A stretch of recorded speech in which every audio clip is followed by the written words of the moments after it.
corporate reputation has been important for at least the last decade as a strategic asset for an organization, but during the downturn, it's just exploded in corporate America. And what has happened is that attitudes about business have never been lower than they are now. And as a result, corporations have to spend more time trying to build their reputation than ever before. The other thing is that the best corporations, the companies that we studied for the research that I've been doing, have been trying to figure out ways to create opportunities for themselves by building their reputation ahead of problems, trying to fend off the problem before it happens and creating an opportunity platform out of that. The research that we did was to try to figure out which companies are doing the best job coming out of the crisis and are most likely to be successful as the recession ends and they move into an economic upturn, we hope. And so we start off by doing secondary research, looking at actual communications that were coming out of companies. We looked at studies and surveys that had been done and so forth. Then we did sort of primary research by interviewing the people who seemed to be doing the best job and were considered by pundits in communications to be doing the best job. And then we supplemented that with the actual communications that the companies had done and looked at those.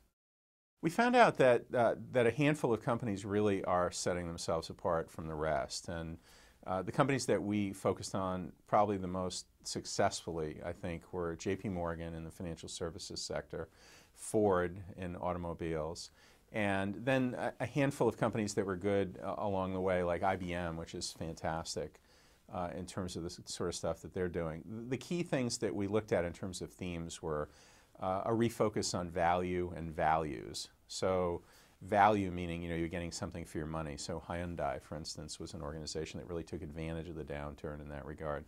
And values, focusing on things that are more important to people, like the Walmart focus on, save money, live better, for instance.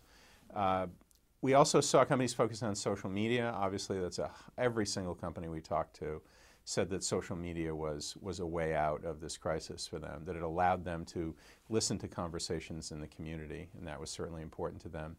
The companies that were really doing the best, I also think, focused on today, what they're doing today, rather than dwelling on the negatives of the past or false promises for the future. That was another key learning. In the companies that were doing it wrong, they tended to have their head buried in the past. They tended to be stubborn in terms of their inability to kind of sense the mood change that was going on, both in Washington and among the general public.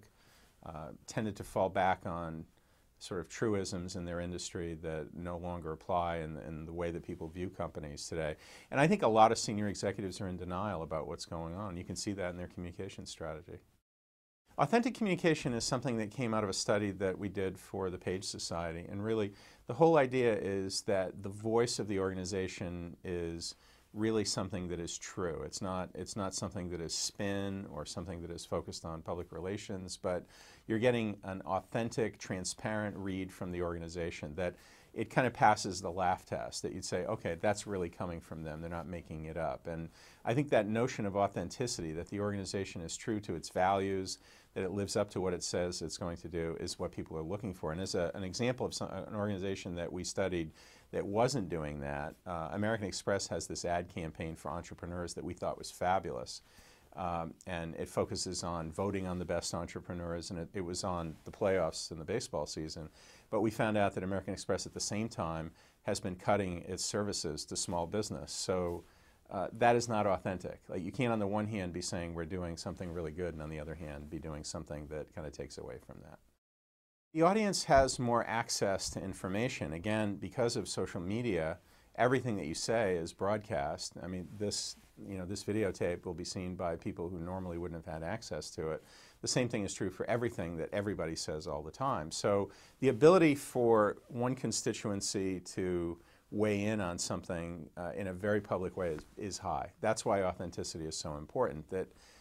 I mean, in general in life, it's better to always tell the truth and be honest about what you're doing and not try to sort of pull a fast one on people. But now people will catch you every single time.